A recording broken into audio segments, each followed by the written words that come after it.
The Chinook was running dry on hydraulic fluid. The spare cans had been poured into the reservoir to try and keep the Chinook aloft for longer. The pilot was unable to turn the aircraft around. As soon as the new fluid was pumped into the system, it would spray out the damaged hydraulic hose. There was no going back for Roberts, and the heavily damaged Chinook needed landing as quickly as possible. As soon as the hydraulic fluid ran dry, the Chinook would drop from the sky like a stone. The LZ chosen by the pilot was on a slight slope, only a few thousand feet north of where they had been attacked. As the Chinook was about 10 feet from the ground, the last of the hydraulic fluid sprayed out and the Chinook dropped the last 10 feet, hitting the ground hard. The SEALs and helicopter crew grabbed weapons, maps, and equipment and reported that they had gone down. An AC-130 raced to the area to check for enemy activity around the crash site and found none. It then went on to find Roberts at the top of Takur Ghar, and through the night sky, they could see a flashing strobe right on the top of the mountain.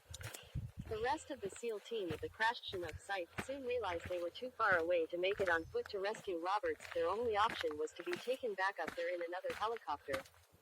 Razor 04 was tasked with the job of picking the SEALs up. It flew in and landed 100 feet from the downed Chinook. The AC-130s above began to realize an attacking force was moving in on the downed Chinook. They were believed to be a group of 40 Al-Qaeda some 2,000 feet away and advancing fast. Although the group was actually U.S. A Company 2 to 187 infantry from the 101st, but this information had not been relayed back to anyone. Razor 04's pilot, believing enemy forces were advancing, decided to get everyone on board the Chinook and get out of the area.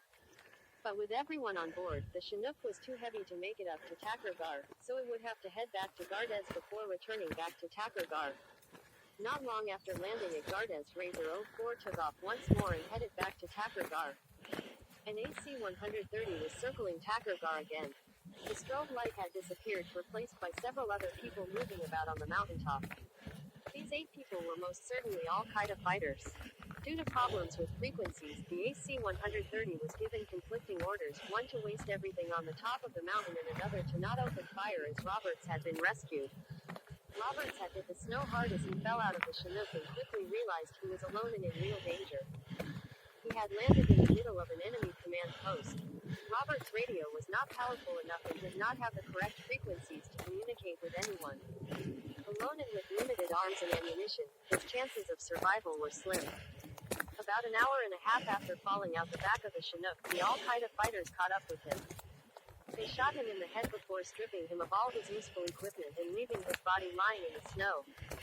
Amazingly, Razor 04 headed back to the same LZ that had seen Razor 03 mortally wounded. Before Razor 04's wheels had touched the snow, a DSHK opened up and bullets could be heard pinging as they hit the side of the Chinook.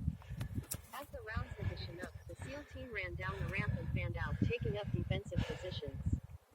Razor 04 took off and its gunners let rip. The left gun jammed as the right gun fired on the DSHK position. The crew of Razor 04 decided to circle the area with the belief that the SEAL team was going to enter a firefight that may well overwhelm them. However, Razor 04's fuel was dropping fast. They must have sprung a leak after being hit. They had no choice but to return to Gardes. By the time they landed at Gardes, they were pretty much on vapor and the fuel tank had several bullet holes in it. Almost as soon as the SEAL team had hit the ground, insurgents were on them as they split into 3 pairs and began their attack. It was not long before the first 2 Al-Qaeda fighters lay dead after a short exchange of fire. One pair was taking heavy fire from a PKM light machine gun. Bullets were ricocheting off the rocks and trees all around them under highly accurate fire. One of the SEALs was hit in the process and slumped down on his M4 with his trigger still depressed.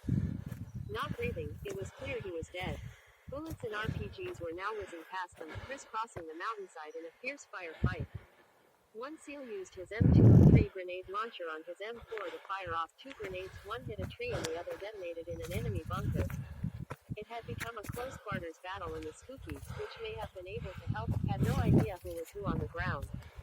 Meanwhile, on the mountaintop, another SEAL grabbed his M60 and fired on another bunker at almost point-blank range. This caused the fire from the bunker to stop. Another grenade was fired into it. The bunker remained silent. The SEAL with the M60 kept firing at the bunker as 2 other SEALs moved up, when a grenade came flying out, wounding one of the SEALs in the leg. The left bunker then opened up again, hitting the wounded SEAL and causing him to keel over and roll slightly down the mountain. mountainside.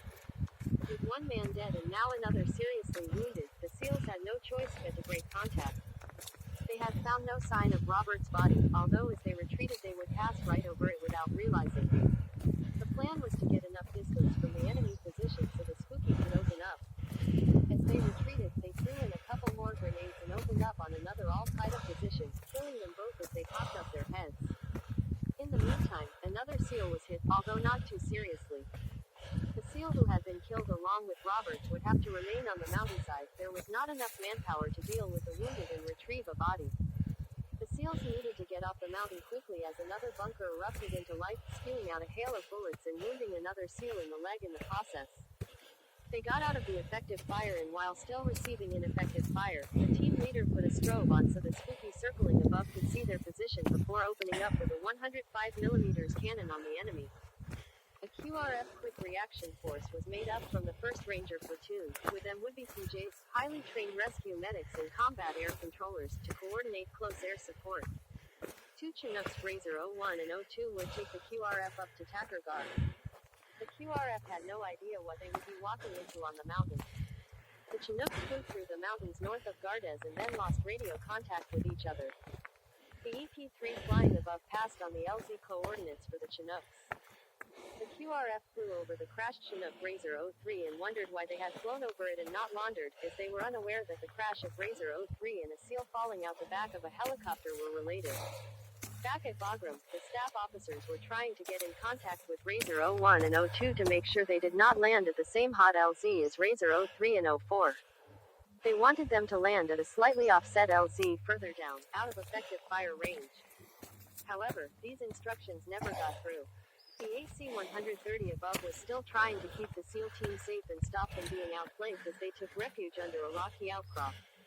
Without the AC-130, they would have been overrun and most likely all be dead by now. The constant volley of 105mm fire was keeping the enemy pinned down. As daylight drew near, the AC-130 would have to pull out as Air Force rules said and needed to be out of the combat zone an hour before daylight. After daylight, it was a rather large sitting duck in the sky. As dawn broke and the AC-130 was still on station, a missile was fired at it that fell short. Running low on fuel, it needed to return to base anyway and was finally relieved by 2 F-15 Strike Eagles that would provide close air support to the beleaguered SEALs. Razor 01 bounced around as it came in towards Takurgar and prepared to land. It had made it to the LZ just over 10 minutes after the F-15E Strike Eagles had appeared on station. The QRF aboard knew they would be landing near the SEAL team and very close to the enemy force. It was going to be a hot extraction on a hot LZ, and they all made ready during the final few seconds before landing. On looking out, the pilot selected his landing spot about 130 feet from the top of the mountain. As he came in to land, he spotted 3 men just below and about 100 feet away take aim. Before he had time to react, the Chinook's windscreen shattered along with his right MFD.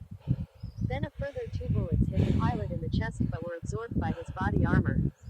The gunners on the helicopter let rip with their miniguns. One gunner was hit in the stomach just below his body armor and slumped forward over his gun, dying within seconds.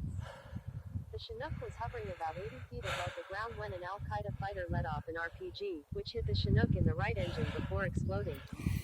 The right engine died and the left engine made a loud whine as it took up the load. Rounds kept on impacting on the Chinook. One sliced into the left door gunner's thigh, while another hit the pilot just above the knee before he was hit in the head with another round that bounced off his helmet. With only one engine, the Chinook did not have the power to pull itself over the peak of the mountain quickly enough, if at all. The pilot had no choice but to land, and did so almost spotlessly considering what had happened and the state the Chinook was in. As the Chinook settled down, another RPG bounced off the right cabin door, failing to explode. Bullets were shredding the insulation material inside the Chinook, sending it flying in all directions like confetti at a wedding. The ramp went down and the first ranger stormed off, being hit in the back. Thankfully his body armor absorbed the round, but the impact made him spin around to see an enemy fighter. In doing so, he let off an entire magazine from his M4. As more rangers got off the ramp, they had bullets bouncing off their helmets as they immediately went on to engage the enemy bunkers. On the ramp a ranger lay dead, eyes wide open, after being shot in the head. The hail of fire was not too dissimilar to what the Rangers had endured when they stormed Omaha Beach in World War II, with machine gun fire cutting down soldiers almost as soon as they had left the landing craft. 2 Rangers lay dead at the bottom of the ramp. They were now in a fight for their lives. The pilot was still inside the cockpit firing off his M4 as bullets bounced around and smoke started to billow from some control panels. He opened the emergency exit hatch and was about to roll out onto the snow when a tracer round hit his hand, causing a severe arterial bleed. His hand was now attached by a small piece of bone and a couple of tendons. He changed the egress route out the back via the rear ramp. He got down low just as another RPG hit the cockpit, sending shrapnel into his legs. The medic pulled the pilot free and into the only slightly safer main body. He then got the pilot's bleeding under control before going off to help another wounded Ranger. An RPG gunner was now lying dead some 25 feet from the Chinook.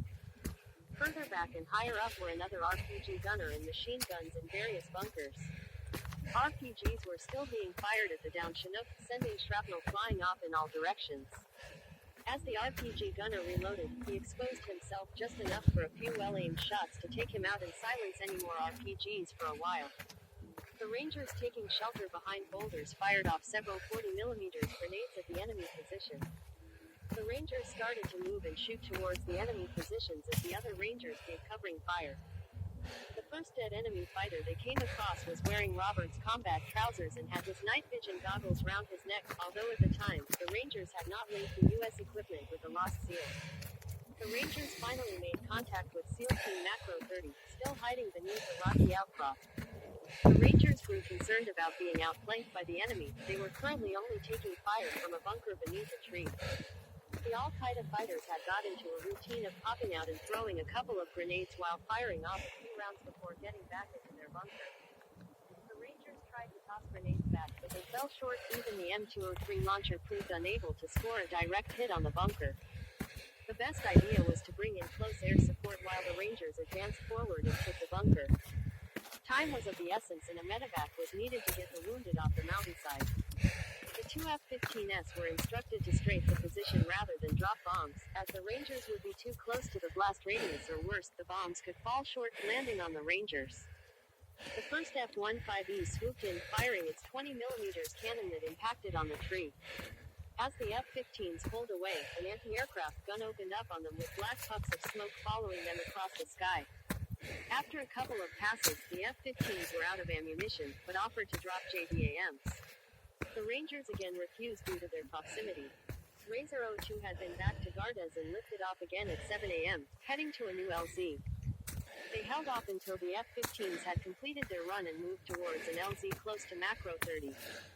This time, Razor 02 landed without incident and the Rangers poured out the back and put a security perimeter in place. They still had a long trek up the mountain to Macro 30 and further still to the Rangers under intense attack. The second team of Rangers was ordered to go and help the SEAL team first, who still had 2 wounded that needed evacuating as quickly as possible. The 1st Ranger team was now coming under attack from mortar fire from the east. The downed Chinook made for an easy target for the enemy to vector their mortars on. The first few rounds missed, and it seemed obvious that they were not bothered if they hit any of their own. The Chinook now needed to be evacuated of all of its casualties before a mortar made a direct hit and blew it to bits. The casualties risked hypothermia as they were dragged into a small rocky depression that would keep them out of any effective fire.